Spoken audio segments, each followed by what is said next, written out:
Ja, hey, bene. Good morning, my relatives, or good afternoon for some of you on the East Coast. It's afternoon, but for much of the country, it's still morning, and I'm sitting down to drink my second cup of coffee. Today is the fourth Thursday in November, November 25th, 2021, and many people are celebrating our national holiday of Thanksgiving. I wanted to take some time this morning. I was hoping to do this yesterday, but because of the passing of Marcella LeBeau, I ended up speaking yesterday about her life and honoring her. And so today I wanted to get on and talk a little bit about the sobering and honest truth behind our nation's celebration of Thanksgiving.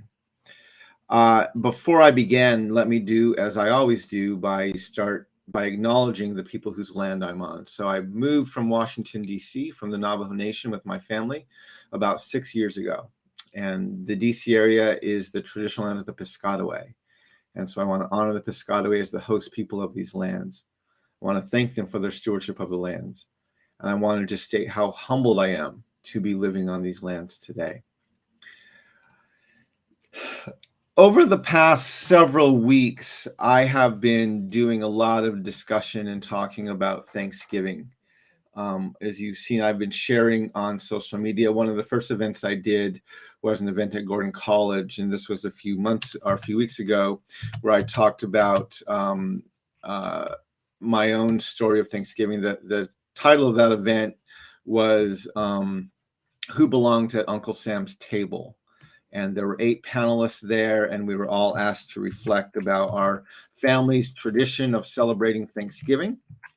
And so I reflected on that, but I talked most about my journey of the past decade of trying to understand Thanksgiving and what the conclusions I've come to. I'm going to share, there's a few links I've written. If you follow me on social media, you've seen some of these before. In 2015, soon after we moved here to DC, I wrote a blog post titled The Myth of Thanksgiving and Racial Conciliation. And I put that out on the blog. This was about 6 years ago. And then about 3 years ago in 2018, I published an article titled From Now On, It's a Day of Mourning for Native Peoples. And in that article, I talked about how I can no longer try to reclaim this national holiday of Thanksgiving as I've come to understand more and more what we're giving thanks for and what the root is behind this nationalistic holiday. And so I've talked a lot about this. I've done a few events. I actually spoke at Gordon College twice around some of these themes. And if you've seen my presentation online, you'll see I spoke for about 15 minutes about what goes behind our national holiday of Thanksgiving. And I felt like I wanted to do something a little more in depth. And so I put together a presentation, which is kind of a combination of a lot of the things I've been talking about over the last several weeks, as well as over the past few years. And I wanted just to go through more in depth and share with you some slides. For those of you who follow me closely, you'll recognize there are components of a lot of my presentations on the doctrine of discovery in here. And especially when we're going to talk about Abraham Lincoln. But the thing I really want people to understand is how the dysfunctional theological imagination of our nation, which is rooted in this misappropriation of an Old Testament understanding of promised lands, has not only justified and led our nation to commit genocide, but it's actually called us, even demanded that we celebrate the fruits of that genocide. And that has resulted in this holiday that we know as Thanksgiving. And so some of the content I'm taking from this talk are in chapters 1 and 2 of our book Unsettling Truth, where we build the case for the dysfunctional theological imagination of the American church. And I'm also going to be taking content from some of the other chapters about American history, especially the 19th century, as well as from chapters 9 and 10, which look closely at the mythological legacy of Abraham Lincoln. I'm adding a few components in here that weren't in some of those chapters in the book, as well as are not in all of my lectures. but these are the things I want to talk about today. I'm guessing it's going to take between 30 and 45 minutes, maybe even a little bit longer. But I wanted to walk through this and hopefully give you a few thoughts as we talk about the sobering and honest truth behind what our nation chooses to give thanks for. So here's the presentation. I'm just going to bring this up here, and we're going to be talking about Thanksgiving. And if we really want to have a discussion about Thanksgiving, we have to understand why our nation believes that they have a land covenant with the God of Abraham, and why they believe, especially Europeans, believe that Turtle Island, North America, is their promised land. I'm not going to go into all of the things that come out of the doctrine of discovery. If you follow me, you've heard me talk about those before. The doctrine of discovery is this series of papal bulls written between the 1452 and 1493. It's the church in Europe saying to the nations of Europe, wherever you go, whatever lands you find not ruled by white European Christian rulers, those people are subhuman and their land is yours to take. That's the doctrine that the European nations go into Africa, colonize the continent, and enslave the people because they didn't see them as human. It's the same doctrine that let Columbus, who was lost at sea, land in this new world already inhabited by millions and claimed to have discovered it. So that doctrine of discovery gets embedded not only into the foundations of our nation, our Declaration of Independence, which calls natives savages, our Constitution, which excludes natives, never mentions women, counts Africans as 3/5, and our Supreme Court case precedents, which reference the doctrine of discovery as the legal precedent for land titles. Not only does it get embedded there, but it gets embedded into the theological imagination, the dysfunctional theological imagination of our country. You'll see some of that in chapters 3 and 4 of our book, where we talk about how the church, the Christian church, got from the teachings of Jesus, who said things like, love your enemies and pray for those who persecute you, how the church got from his teachings to a doctrine of discovery that said you can kill people who don't look like, sound like, act like, eat like, or worship like you. That's an important journey. I'm not going to go into that as much right now. I do want to talk, however, about this notion of promised lands. And one of the things I want to talk about with promised lands, and I'm going to go back. So I want to go back into the 17th century, which is really when a lot of the migration from Europe, the colonialism from Europe, began to really take on a strong hold. And this is when we had the Pilgrims coming, and we had other groups coming to establish colonies here in the United States. And in the years 1616 to 1619, there was in this nation what's known as a great, I don't even this nation, on these lands, there was known as what's called the Great Dying. The Great Dying was describing what was happening among Native communities, especially in the northeast of the United States, where because of settlers and colonists who were coming in from Europe and bringing the diseases of their lands, against which the indigenous peoples of Turtle Island did not have any kind of immunity, as they explored these lands and settled these lands and colonized these lands, they spread their disease, and it began going through the native communities like wildfire.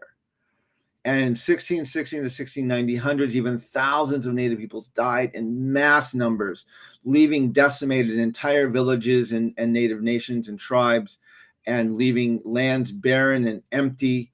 It was a horrible plague, a pandemic that was sweeping through these lands. And on the website celebrating the 400 years of Wampanoag history at the Mayflower 400, they said that the most alarming period, known as the Great Dying, between 1616 and 19, a mysterious disease ravaged the region where the Wampanoag lived as their lands were explored in great numbers. Entire villages were lost, and only a fraction of the Wampanoag nation survived. In the winter of 1616 and 17, an expedition dispatched by Sir Ferdinando George found a region devastated by war and disease, the remaining people so sore, afflicted with the plague, for that the country was in a manner left void of inhabitants. 2 years later, another Englishman found ancient plantations now completely destroyed with few inhabitants, and such that had survived were suffering. And so again, literally they were finding villages with piles and piles of dead people. Bones were just strewn about as entire villages and nations were falling to this plague, leaving not only the people dead, but those who remained completely unable to defend themselves. And it was in this period, after this period in 1620, that King James, this is the same King James credited with the King James Version of the Bible, he gave a charter to businesses and to settlers and colonists here over New England, and it's called the Charter of New England. And there is a project at Yale, the Avalon Project at Yale, and on their website they have the text of the Charter of New England. And this was in 1620 that this charter was given. And in this charter, it said, within these late years, there hath by God's visitation reigned a wonderful plague, together with many horrible slaughters and murders committed amongst the savages and brutish people there, heretofore inhabiting in a manner to the utter destruction, devastation, and depopulation of that whole territory. He goes on to say that Almighty God, in his great goodness and bounty towards us and our people, hath thought fit and determined that those large and goodly territories, deserted as they were by natural inhabitants, should be possessed and enjoyed by such of our subjects and people. So he was literally thanking God for this plague, for this pandemic, that was not only destroying hundreds, thousands of native lives and leaving decimated entire villages and nations, but he was saying this was God's plan as God was giving these lands to European settlers who were now going to take over these lands. This was what established the charter, the thinking behind establishing the Charter of New England. And this is what the mentality was of the people who came to celebrate the first Thanksgiving in the early 1620s with the Wampanoag people. We see even a decade later, this mentality is even more entrenched with the arrival of a group of colonists who were in what's now known as the Boston Colony in the Boston Harbor, and they were here to plant the Boston Colony. And John Winthrop, who was on board that ship, preached a sermon titled A Model of Christian Charity. And in this sermon, he referred to the colonists he was with as a city upon a hill. This comes from the language of Jesus in the Sermon on the Mount, where he tells his disciples to be a lamp on a stand, a city on a hill, shining their good deeds into this dark world. He goes on in his sermon to exhort the colonists in all meekness, gentleness, patience, and liberality, that they should rejoice together, mourn together, labor and suffer together. They should keep the unity of the Spirit within the bonds of peace. Your basic Protestant Christian exhortations. End of his sermon, he's trying to convince his congregants to obey his exhortations. And so, like any good pastor does, he frames it and roots it in passages from Scripture. And he begins quoting from Deuteronomy chapter 30. Now, Deuteronomy 30 is the passage in the Old Testament where the people of Israel are standing at the banks of the Jordan River, ready to go over and take possession of their promised lands. And God is reiterating the threats and promises of his land covenant with them. And it says, but if our hearts shall turn away so that we will not obey and worship other gods, we will surely perish out of the good land, whether we pass over this river to possess it. Now, again, Deuteronomy 30 says river, but in his sermon, John Winthrop misquotes that line and he changes it to vast sea. Why would he do that? Because he didn't cross a river, he crossed an ocean. So what's he saying? Based on the exhortations of Jesus to be a city on a hill, based on the land covenant with Old Testament Israel, they are standing on their promised lands, ready to go and take possession of them. Now, you don't have to read very far in the books of Deuteronomy and Joshua to understand that promised lands for one people is literally God-ordained genocide for another. In Deuteronomy 20, God commands his people and says, however, in the cities of the nations the Lord your God is giving you as an inheritance, do not leave alive anything that breathes. Completely destroy them as the Lord your God has commanded you. So again, promised lands for one people is literally God-ordained genocide for another. This is the dysfunctional theological imagination that these European nations are bringing over as they colonize and steal and settle these lands. They truly believe that they are God's chosen people. They truly believe that they are blessed and chosen by God. They truly believe that the destruction and the death of Native peoples was God's hand paving the way for them to be here. And they are grateful and thankful to God for his provision in striking down these Native lives. And now they are here for those that were not struck down by that genocide, by that plague, to claim these lands just as Joshua claimed the lands of Canaan. I call that sermon by John Winthrop the birth of American exceptionalism. American exceptionalism is not just the belief that white people are superior, that white people are better, stronger, more intellectually and socially and politically able and capable.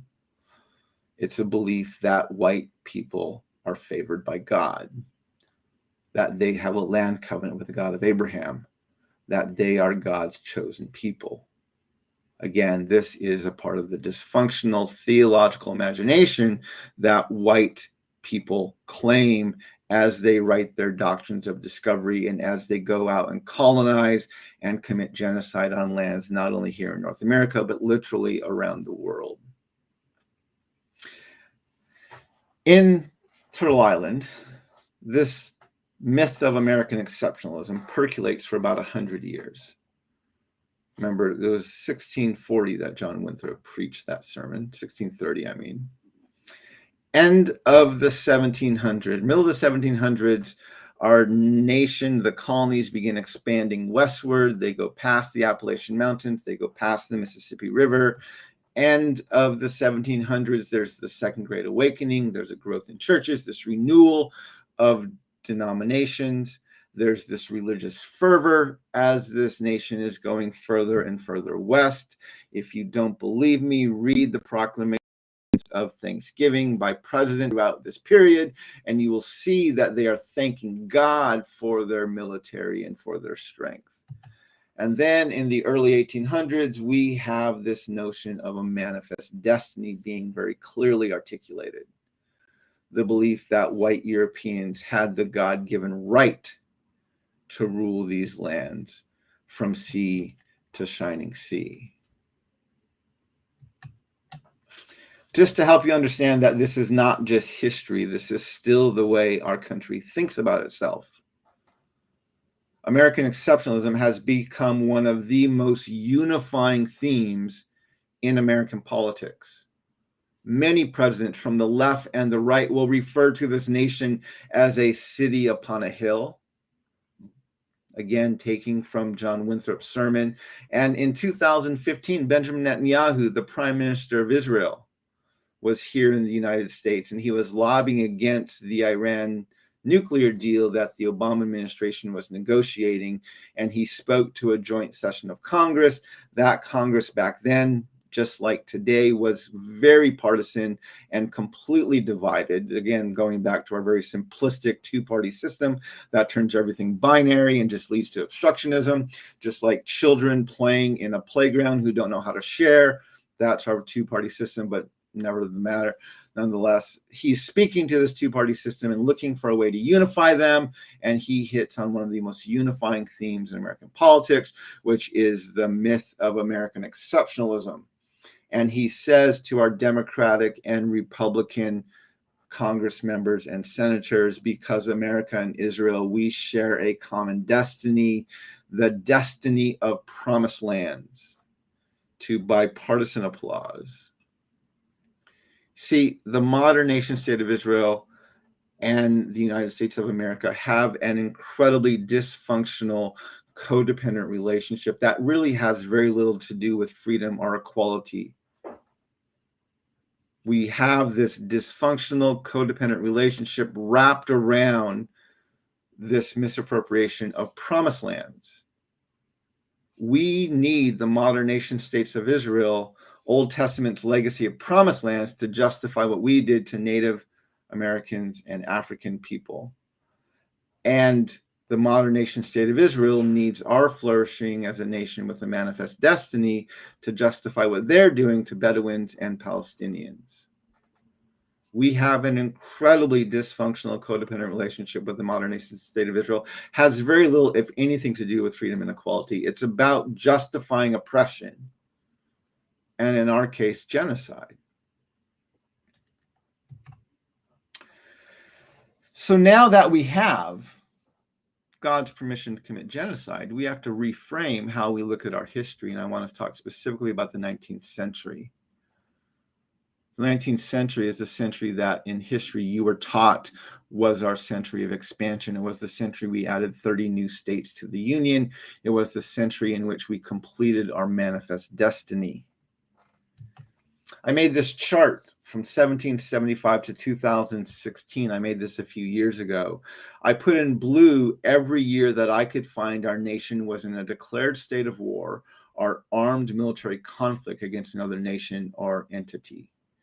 I then went through and put in red every year I found our nation was in a declared state of war or armed conflict with indigenous nations.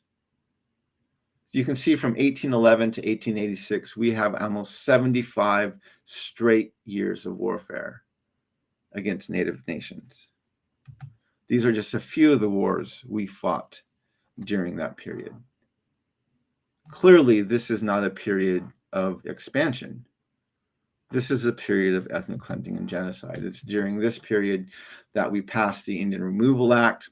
This is the act of Congress that gives our nation in practice the right by force to remove nations from their lands in the east and put them into lands, empty lands further in the west. This results in the Trail of Tears for the Choctaw, the Chickasaw, the Cherokee, the Long Walk for the Navajo, and the Mescalero Apache. All told, about a dozen Native nations experienced forced relocations because of this act, and tens of thousands of indigenous peoples die as a direct result of this act.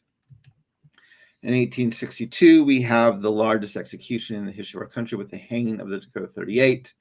In 1864, we have the Sand Creek Massacre, the slaughter of 150 to 200 Cheyenne and Arapaho men, women, and children by a U.S. Army that was led by a Methodist pastor. In 1879, we have the start of Indian boarding schools. Again, the purpose of these schools was not to educate. It was to forcibly assimilate. Native children were taken from their homes and put into these military-style boarding schools. They were punished for speaking their languages. They were punished for practicing their culture. The stories of abuse, mental, physical, emotional, sexual, that I've heard personally from boarding school survivors is gut-wrenching. And the last of these schools don't close until the 1970s and 80s. In 1890, we have a bit more known massacre. It's called the Massacre at Wounded Knee. We actually mention this in some of our history books, but we don't tell the whole truth about it. In 1890, the Dakota Nation and the U.S. Army were in negotiations at Wounded Knee over the surrender of one of the Dakota chiefs. Both sides were present. They were heavily armed, and neither side trusted each other.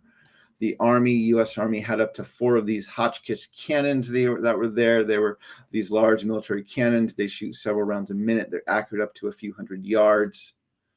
No one quite knows what happened, but someone fired a shot. They don't know if it was a native warrior or a U.S. soldier. Someone fired a shot, though, and chaos just breaks out. Fighting just ensues. Now, there's a ravine at Wounded Knee, and many of the Dakota people run into this ravine to seek shelter from the guns of the U.S. Army. One of the things we don't teach about this massacre is that the U.S. Congress, the United States Congress, awards 20 Congressional Medals of Honor for this massacre. And 3 of those medals, the one for William Austin, the one for John Gresham, and the one for Albert McMillan, were given specifically for their role in flushing the Dakota people out of this ravine so they could be shot down by the U.S. guns from above. In 1840, this is what our nation looked like. The dark states on the east, these are actual states. The lands to the west are either uncharted territories or uncharted lands are U.S. territories. If you look up Medals of Honor by war or conflict, and you look for the Medals of Honor awarded by the U.S. Congress for the Indian War campaigns, you will learn that between 1839 and 1898, the United States Congress awards 425 Medals of Honor for the U.S. soldiers who participated in the Indian War campaigns. At the end of that period, this is what the country looked like. It's completed its manifest destiny. It's reached the West Coast. During this same period, the majority population, white America, ballooned from 5.3 million to 76.2 million. The American Indian population plummets, collapses from 600,000 to 237,000. If you're doing your math, that's a 61.47% rate of genocide. If you're comparing your math, that's a higher rate of genocide than Hitler had in Nazi Germany. So we have to be honest. Between 1839 and 1898, the United States Congress awards 425 Medals of Honor for the genocide of American Indians and the ethnic cleansing of this continent.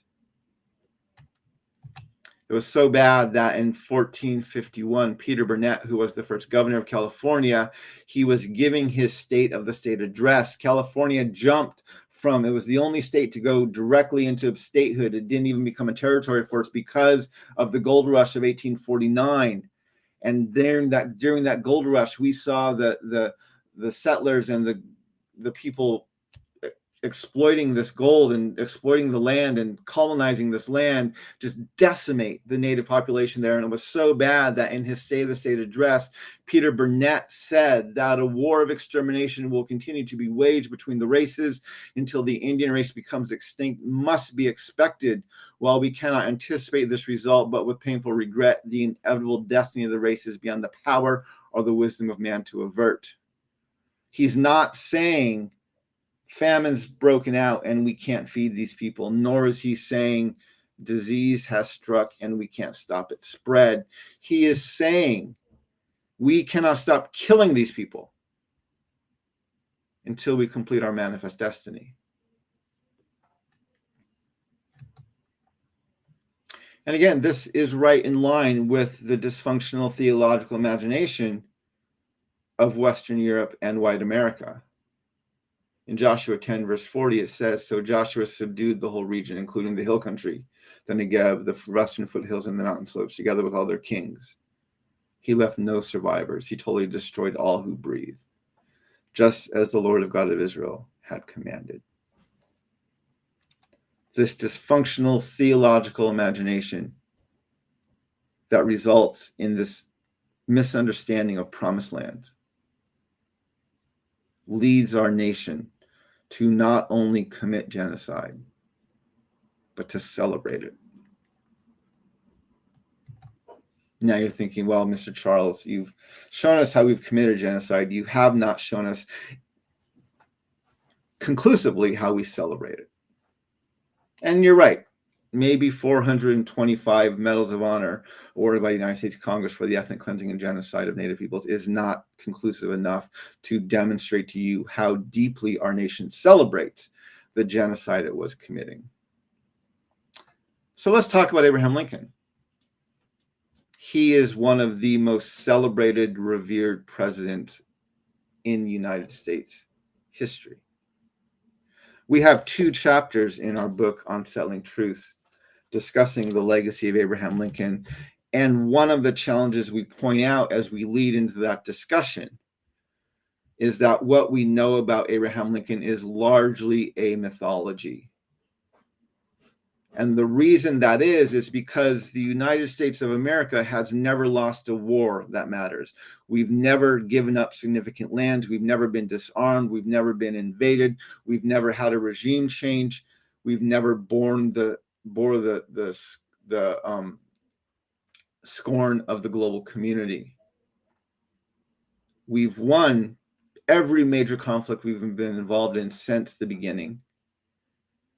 And history is written by the victors.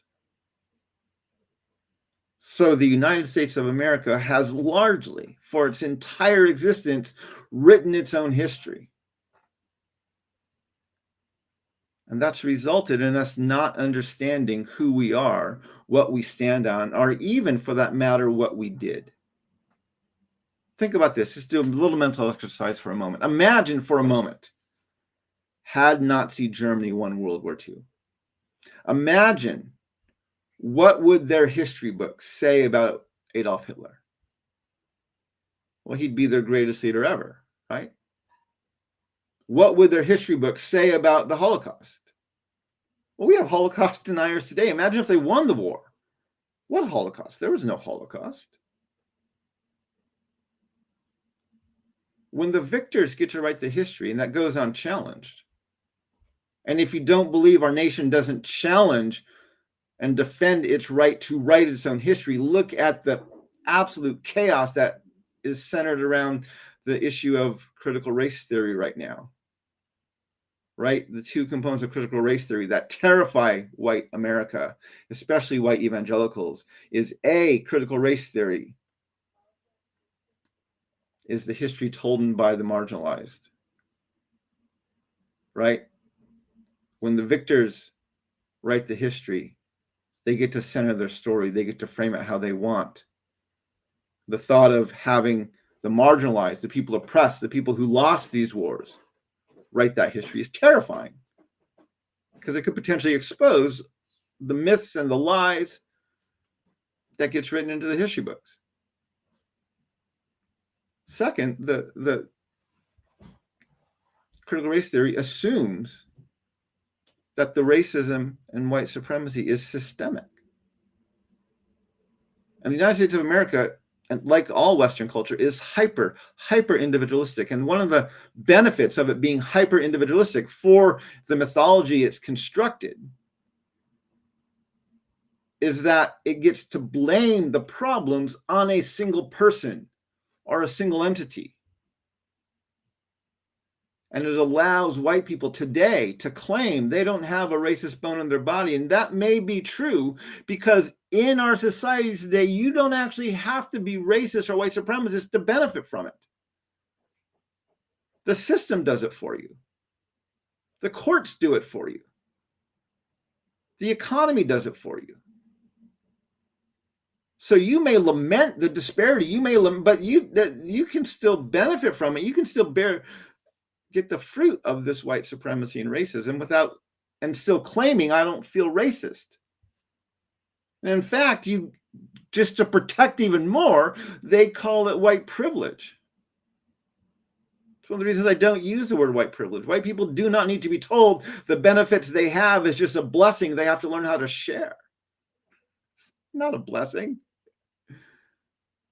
It's a racial injustice that needs to be confronted. It's not white privilege, it's the lie of white supremacy. Anyway, I could go on and on and on about that. But because the United States of America has never lost a war that matters, because we've written our own history for 250 years, we don't know crap about Abraham Lincoln. Let me demonstrate to you. Abraham Lincoln walks onto the national stage in 1858 when he decides to run for the U.S. Senate, and he is running against Judge Stephen Douglas. It's already known that Abraham Lincoln was against the institution of chattel slavery, but where he stood on issues of race and equality with Black people, there was some confusion. And so in the early debates, he had to clarify and even announce his views on race. And he said in the debate in August of 1858, "I will say here, while upon this subject, that I have no purpose, directly or indirectly, to interfere with the institution of slavery in states where it exists. I have no purpose to introduce political or social equality between the white and Black races. There's a physical difference between the two, which in my judgment will probably forever forbid their living together upon the footing of perfect equality. And inasmuch as it becomes a necessity that there must be a difference, I, as well as Judge Douglas, am in favor of the race to which I belong, having the superior position." In September of 1858, he went on to clarify and politically clean up his remarks a little bit. And he said, "I will say then that I am not, nor ever have been, in favor of bringing about in any way the social and political equality of the white and Black races," to applause. "That I am not, never have been, in favor of making voters or jurors of Negroes, nor allowing them to hold office, nor to intermarry with white people. I will say in addition to this that there is a physical difference between the white and Black races, which I believe will forever forbid the two races living together on terms of social and political equality. And inasmuch as they cannot so live while they do remain together, there must be the position of superior and inferior, and I, as much as any other man, am in favor of having the superior position assigned to the white race." Abraham Lincoln was an unapologetic, self-proclaimed, and blatant white supremacist. In his inauguration address, he lost the Senate race to Judge Stephen Douglas, went on to win the presidency in 1860, and in his inauguration address, he again had to address his views on race and the issue of slavery. And he said, "Apprehension seems to exist among the people of the southern states that by the ascension of a Republican administration, their property, i.e. their slaves, and their peace and personal security are to be endangered. There has never been any reasonable cause for such apprehension. Indeed, the most ample evidence to the contrary has all the while existed and been open to their inspection. It is found in nearly all of the public speeches of him who now addresses you. I do but quote from one of those speeches when I declare," and then he begins quoting himself from the Lincoln-Douglas debates. Now, in 1861, the morning of the inauguration, the Senate was in a tizzy because of Abraham Lincoln's stance on chattel slavery, and many states had begun the process or were threatening to secede from the Union. And so early that morning, the Senate passes what was called the Corwin Amendment. The Corwin Amendment constitutionally protected the institution of slavery in states where it already existed. It said no amendment shall be made to the Constitution which will authorize or give to Congress the power to abolish or interfere within any state with the domestic institutions thereof, including that of persons held to labor or service by the laws of the said state. This amendment constitutionally protected slavery. And in his inaugural address, Abraham Lincoln addressed this amendment and said, "I understand a proposed amendment to the Constitution to the effect that the federal government shall never interfere with the domestic institutions of the state, including that of persons held to service, to avoid misconstruction of what I have said, holding such a provision to now by implied constitutional law, I have no objection to its being made express and irrevocable." Abraham Lincoln was in favor of constitutionally protecting slavery in states where it already existed. And even though the president has no role in amending the Constitution, he personally mailed this amendment after it was passed by the Senate to the governors of the states, asking for them to ratify it. It was never ratified, though, so this did not become our 13th Amendment. In 1862, there were two bills signed by Abraham Lincoln. This was in the spring of 1862. The first was the Homestead Act. The Homestead Act allocated 160 acres to any American family willing to go west and homestead for 5 years. The Pacific Railway Act allocated the land and the resources to complete the Transcontinental Railway.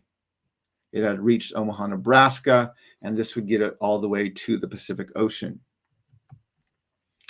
In 1862, Horace Greeley, who was the editor of the New York Tribune, he wrote a scathing op-ed calling for the immediate emancipation of the slaves. Abraham Lincoln already had the Emancipation Proclamation written. It was in his desk, but he was afraid because there were 4 states in the North that still allowed slavery but had not seceded from the Union, and he was concerned about losing the support of the slave owners within those states. And so rather than releasing the Emancipation Proclamation, he responded to Horace Greeley in a letter and said, "My paramount object in this struggle is to save the Union. It is neither to save or destroy slavery. If I could save the Union without freeing any slave, I would do it. And if I could save it by freeing all the slaves, I would do it. And if I could save it by freeing some and leaving others alone, I would also do that." Now, if you go to the Lincoln Memorial and you walk down to the base of the memorial because you're looking for the bathroom, and you'll find a small museum there about the size of a large classroom. And on each wall are these marble plaques. They're about 4 to 5 feet tall. They're about 2.5 feet wide. Etched in these plaques are quotes from Abraham Lincoln. And this quote that I've highlighted here in his letter to Horace Greeley is on one of those plaques hanging on that wall, not lamenting his views on race, but highlighting how much he loved the Union, literally stating he loved the Union so much that Black lives didn't matter. And we celebrate that.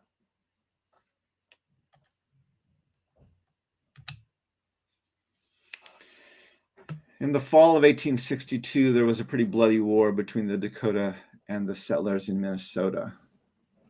I won't go into the whole story of this war, but it was a short, just a little over a month, very bloody war. The conclusion of this war, most of the native warriors fled. Half of them fled into Canada. The other half surrendered and turned themselves in. The half who surrendered were immediately tried in military tribunals. They were now being judged by the very people they were just fighting. These trials lasted a mere minute for each of them. They shared witnesses. They were conducted in a language not spoken by the people being on trial, who were put on trial. By every measure, these trials were legal shams. And at the end of at the conclusion of these trials, over 400 of these native warriors were condemned to death. That order went all the way up to Abraham Lincoln. He was hesitant to sign such an order, but rather than ordering retrials, he decided to just change the criteria of what warranted a death sentence. Under his new criteria, only 2 of the warriors were scheduled to die. And now he was afraid, as was already happening, that his white settlers in Minnesota were going to revolt. And so for a second time, instead of ordering retrials, he changed the criteria of what warranted a death sentence. Under his new criteria, just less than 40 of these warriors were now scheduled to die, and that was a palatable number to him. And so on the day after Christmas, 1862, while many, many, many white settlers watched, the largest mass execution in the history of our country took place with the hanging of the Dakota 38. In January of 1863, Abraham Lincoln released the Emancipation Proclamation. If you've ever read the proclamation, it's very specific where it frees the slaves. They're freed in Arkansas, Texas, Louisiana, Mississippi, Alabama, Florida, Georgia, South Carolina, North Carolina, and Virginia. Missing from that list are the 4 states in the North that allowed enslavement but had not seceded from the Union. These are the states of Missouri, Kentucky, Maryland, and Delaware. And if you look at the bottom of the proclamation, it says here, and these accepted parts are for the present left precisely as if this proclamation were not issued, and the enslaved people in those 4 states did not receive their freedom until after Lincoln was assassinated in 1865. Also in January of 1863, there was a massacre. It's actually the bloodiest massacre west of the Mississippi. It was in northern Utah and southern Idaho. 250 to 400 Shoshone men, women, and children were slaughtered in a single day. This was the effective turning point in Indian-white relations in northern Utah and resulted in the opening up of much more land for settlement. That's according to Utah Humanity's website. In February of 1863, more fallout from the Dakota War in Minnesota. Abraham Lincoln nullified all of the treaties with most of the Native nations within the state of Minnesota. In March of 1863, without negotiation or treaty, he ordered the removal of those nations from the state. That removal began in April. The Dakota, the Winnebago, and others were rounded up. They were put onto barges, put into wagons. They were walked out, marched out, shipped out of Minnesota into the Dakota territories. They were put on reservations not big enough to handle them. It was a very violent, unethical, unjust removal. In the fall of 1863, Abraham Lincoln, in the New Mexico territory, one of his generals gave this command, and he said, henceforth, every Navajo male is to be killed or taken prisoner on sight. Say to them, go to the Bosque Redondo, or we will pursue you and destroy you. Will not make peace with you on any other terms. This war shall be pursued until you cease to exist or move. There can be no other talk on the subject. Kit Carson and other army captains went through Denete, the traditional lands of my people, the Navajo people, and they chased our people throughout our lands. They burned our hogans. They destroyed our animals. They burned our crops. In the Book of the Navajo, written by Raymond Friday Locke, it's recorded that by the middle of December, most of the weak and aged had died. There was hardly a Navajo family that cannot remember the tales of an aged grandfather, a pregnant mother, or a lame child that had to be left behind when the camp had to be quickly deserted. The patrols were not interested in taking captives. It was too much trouble to transport them back to the forts. Any Navajo they saw was shot on sight. Mothers were sometimes forced to suffocate their hungry, crying babies to keep their families from being discovered and butchered by an army patrol.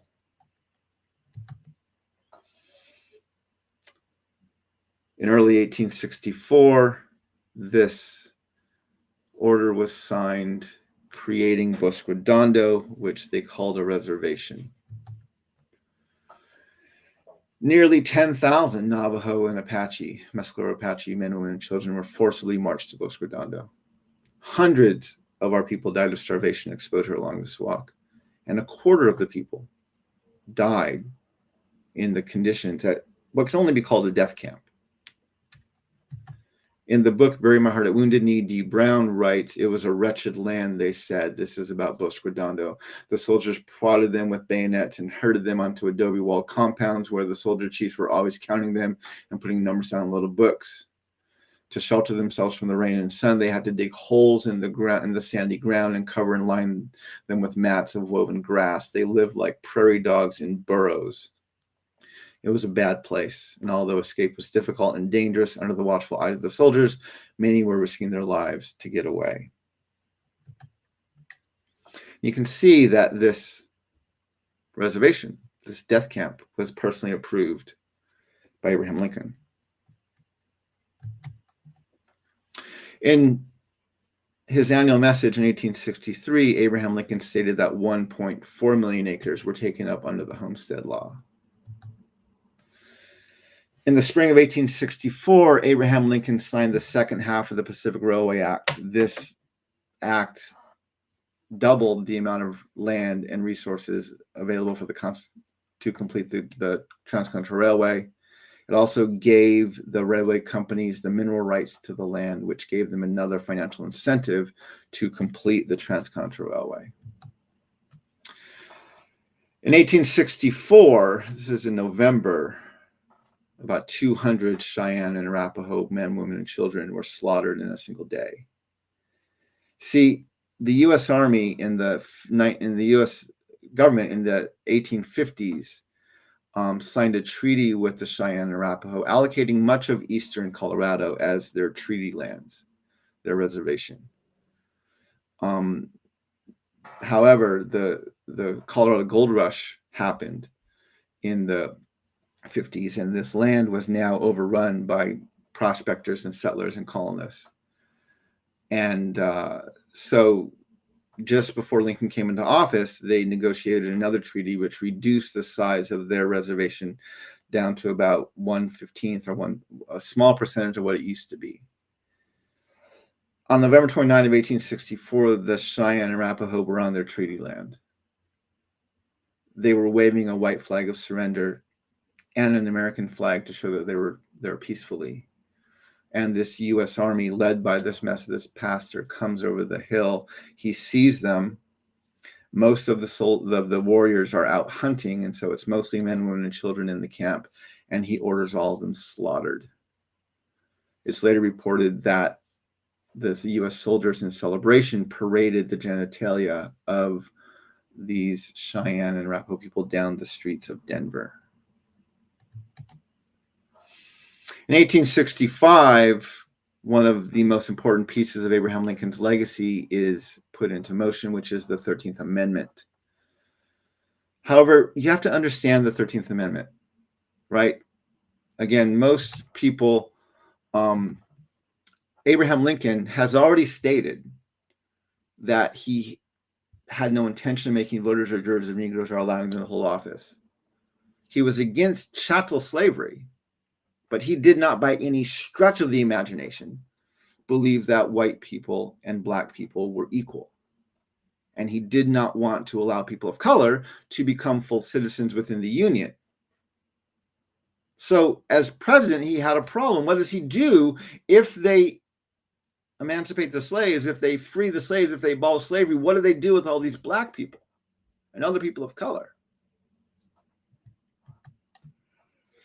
See, in his debate with Judge Stephen Douglas, Abraham Lincoln was actually asked if he thought the Declaration of Independence applied to black people. And he said, I think the authors of that notable instrument intended to include all men, but they did not mean to declare all men equal in all respects. They did not mean to say all men were equal in color, size, intellect, moral development, or social capacity. He's not saying some people are taller and some people are shorter. He's saying one group, one race is superior and the other is inferior. And he already made it undeniably clear which group he thought was superior. He was also asked in those debates about whether or not he supported black citizenship. And he said, well, Judge Douglas has asked me this, but he shall have no occasion to ever ask it again, for I tell him very frankly, I am not in favor of Negro citizenship. My opinion is that the different states have the power to make a Negro citizen under the Constitution of the United States if they chose. If the state of Illinois had that power, I should be opposed to the exercise of it. To which he got cries of good, good, and applause. Again, this is from the North, just in case you thought the North believed in equality with black and white people. They absolutely did not. Abraham Lincoln knew how to speak to the white men of the North, and it was to affirm their own superiority. So as president, he had a challenge. What does he do? If he abolishes slavery, what does he do with people of color who he has no intention of making full citizens? Well, you put a clause in your amendment, right? You keep enslavement legal under the jurisdiction of the criminal justice system. You just redefined and codified it. This way, a white judge, a white jury, a white law enforcement officer, on a whim, can remove the civil rights of a black person or other person of color, and there will be no outcry. Right? Why do you think today, in 2021, there's massive celebration when 3 white men are found guilty of murdering a black man that was filmed, right? Why does this elicit celebration? Because it never happens, or rarely happens. Why? Because Abraham Lincoln absolutely saw using this criminal justice system as a way to remove the civil rights of people of color. And it's been used that way ever since, as it was before then, right? He would have loved how Ronald Reagan and Bill Clinton used the criminal justice system to massively incarcerate people of color. That was his stated goal all along. He had no intention of making voters or jurors or Negroes or allowing them to hold office or to intermarry. He did not want them to be full citizens. So he put a clause in his amendment which constitutionally protects slavery, constitutionally redefines and codifies enslavement under the jurisdiction of the criminal justice system.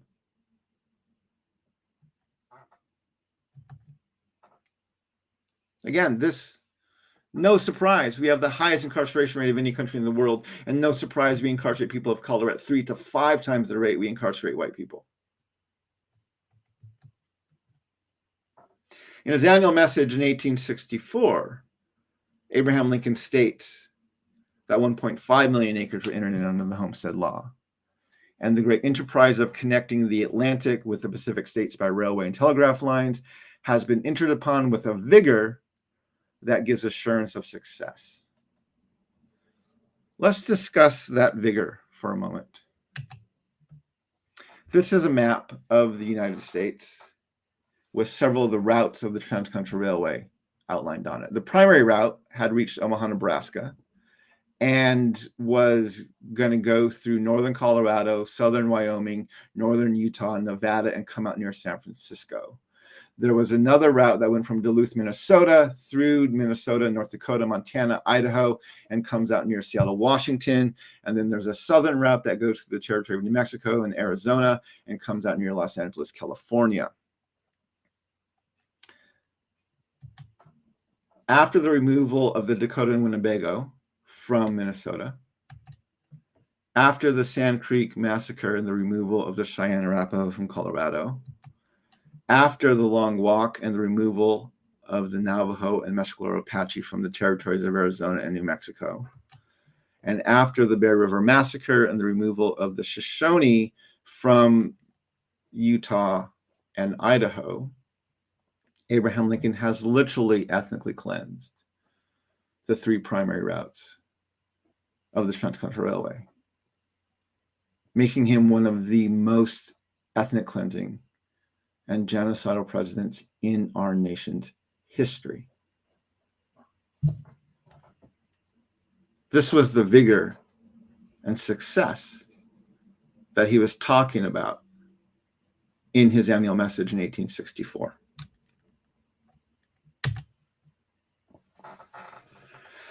Now, Abraham Lincoln is the president who brought Thanksgiving into the modern era. Before then, it was not necessarily as celebrated as a national holiday. It was kind of more regional and local in its celebration. And with his Thanksgiving Day proclamation in 1863, he really nationalized it and kind of brought together this national celebration of Thanksgiving.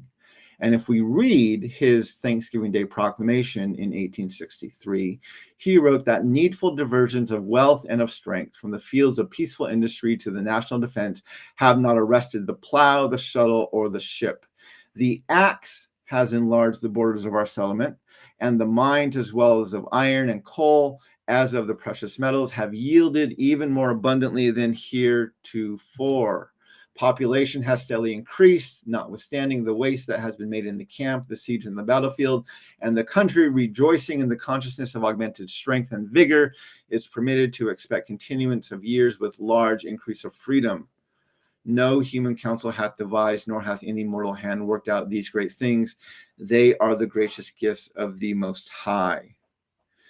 Just like King James in 1620, thank God for the destruction of the native peoples in the Northeast through the plague brought by Europeans. Abraham Lincoln, in his Thanksgiving Day proclamation, is thanking God for the abundance of wealth and fruit of the work, for the fruits of the genocide that he is actively committing through the Dakota 38, Bear River Massacre, the Long Walk, the Sand Creek Massacre. In 1864, his Thanksgiving Day proclamation, he wrote, "It has pleased Almighty God to prolong our national life another year. He has opened to us new sources of wealth, and has crowned the labor of our working men in every department of industry with abundant rewards. To the cause of freedom and humanity, and to afford to us reasonable hopes of an ultimate and happy deliverance from all our dangers and afflictions." Again, he is just celebrating the fruits of the genocide he was actively committing in the 18 to 24 months prior to these Thanksgiving Day proclamations.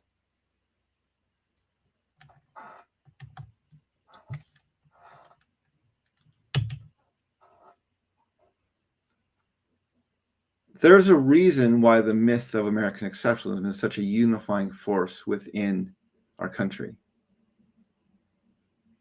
Right?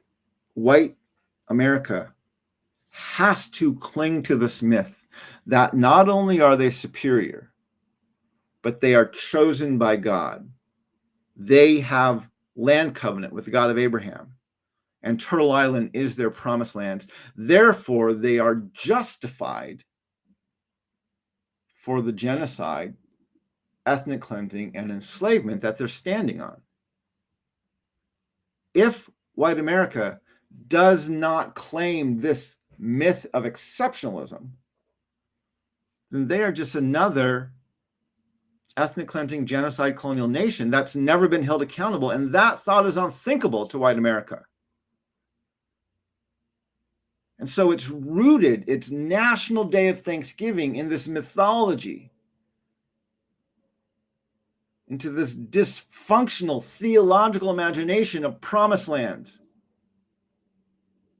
which not only justifies, it's completely unethical, immoral, unjust, ethnic cleansing, genocidal, and enslaving history. But it actually even demands that they celebrate it, because this is what it looks like to be blessed by God.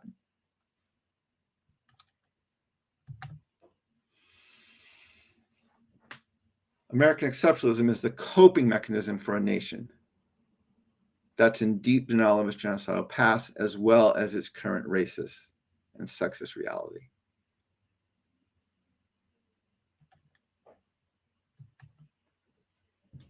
We see this even today, right?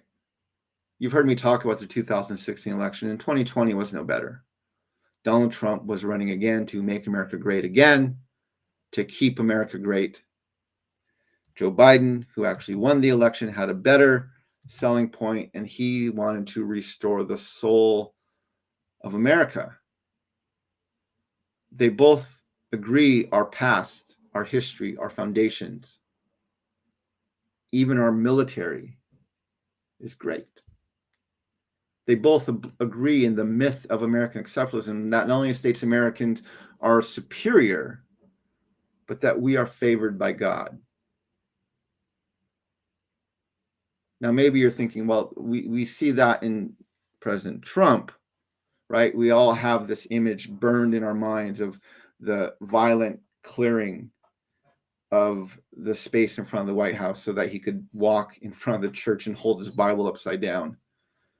We remember his tweets about the size of his button and how nuclear devastation would be rained down on any country that dared oppose us, right? We have those images seared in our brains. But Joe Biden's no different. After the terrorist attack on the airport in Afghanistan, this is in August 26th of 2021, Abraham Lincoln, Joe Biden gave a statement on those attacks. And he said, to those who carried out this attack, as well as anyone who wishes America harm, know this: we will not forgive. We will not forget. We will hunt you down and make you pay. I will defend our interests and our people with every measure at my command. This is no different than Donald Trump, right? This is, in fact, if I had given you that quote and asked you who said it, most of you probably would have guessed Donald Trump. But it wasn't. It was Joe Biden. He went on to say, I want to thank the Secretary of Defense and the military leadership at the Pentagon and all the commanders in the field. There has been complete unanimity, for every commander on the objectives of this mission and the best way to achieve those objectives. And then went on to say, those who have served through the ages have drawn inspiration from the book of Isaiah, where the Lord says, whom shall I send? Who shall go for us? And the American military has been answering for a long time, here I am, Lord, send me. Here I am, send me. The myth of American exceptionalism. The lie that white people are superior. The dysfunctional theological imagination that says white America is favored by God and therefore has the permission to commit genocide. The heretical belief that it is God who leads the U.S. Army is a bipartisan, deeply held American value, because it's a part of our dysfunctional theological imagination. Not only has it been embedded into our foundations through the doctrine of discovery, it's been burned into our imagination. So much that every president tells the United States of America, this is who you are. It's not just the right, it's not just the left, it's both sides.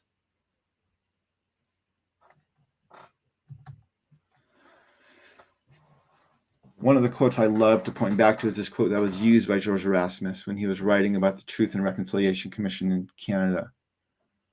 He said, where common memory is lacking, where people do not share in the same past, there can be no real community. Where communities to be formed, common memory must be created. Our nation doesn't have a common memory, and today is an absolute sign of that. Right? We have many, many Native peoples who are lamenting today, who are mourning today, who understand the true history behind this holiday. And we have millions, hundreds of millions of Americans celebrating this day, believing that they have been blessed by God, believing that it was God's hand that ethnically cleansed and empowered them to commit genocide throughout these lands, believing that they are God's chosen people and this is their promised land. Some believe it explicitly.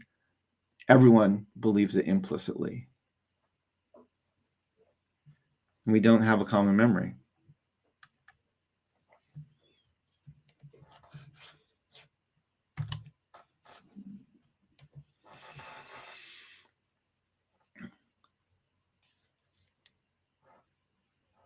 So 3 years ago, as I shared in the blog post earlier, for the past 5 or 6 years, I've been on a journey as I've begun looking very closely at our nation's history. And for a long time, I thought we can still reclaim this holiday of Thanksgiving, right?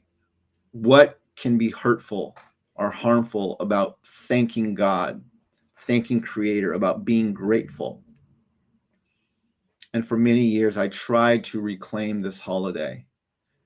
But 3 years ago, after looking specifically at the history of Abraham Lincoln and what he was actually thanking God for in his Thanksgiving Day proclamations, when I laid it against the history he was actively committing, the genocide he was committing.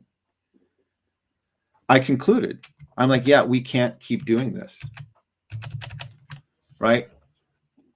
And I want to read for you one of the things I said in the article I published about Thanksgiving. I said, so I'm done. I'm no longer interested in reclaiming. Hold on, let me bring this up one more time. I'm done. I'm no longer interested in reclaiming the U.S. the U.S. holiday known as Thanksgiving. From here on out, the fourth Thursday in November is set aside as a day of mourning, a day of lament. I am not mourning the genocide of our native peoples. I lament that travesty on other days, such as Columbus Day, the 4th of July, Memorial Day, President's Day, and Lincoln's birthday. Now, from now on, in my calendar, the fourth Thursday in November is reserved to mourn the fact that we live in a country that established a national day of Thanksgiving for the fruits of genocide it was actively committing. And that is an opportunity for Thanksgiving that I am both morally and spiritually obligated to decline.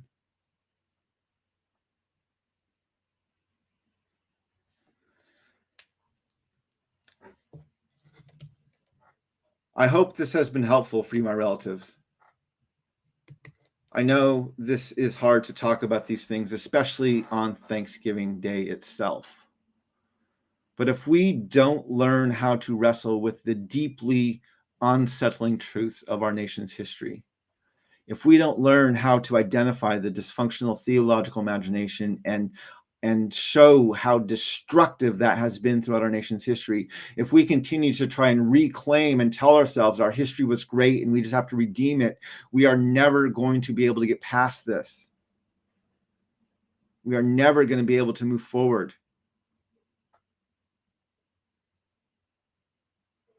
American exceptionalism is the coping mechanism for a nation that's in deep denial of its genocidal past, as well as its current racist and sexist reality. We must turn around and look at what we're standing on and wrestle with it and deal with it and acknowledge it, and then do better, not by continuing to celebrate it, but by saying, yeah, we don't want to any longer have a value for this. We should have a day of Thanksgiving. It should not be on the fourth Thursday of November. That day is too tainted. It's too bloodied. It's too rooted in the myth of American exceptionalism and the lie of white supremacy.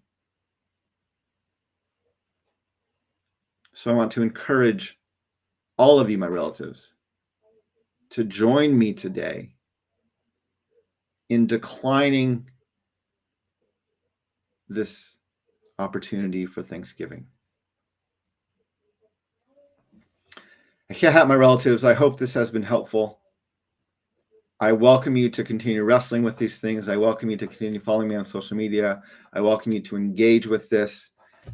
The book I wrote on Selling Truths with my co-author and great friend Soong-Chan Rah does not directly address Thanksgiving, but it absolutely shows how this dysfunctional theological imagination results in the committing of these heinous acts, as well as the celebration of these heinous acts. And I want all Americans, regardless of your faith tradition, to understand this. So I encourage you to continue to wrestle with these things. My relatives, walk in beauty. And may we learn how to walk in beauty together. Hak on that.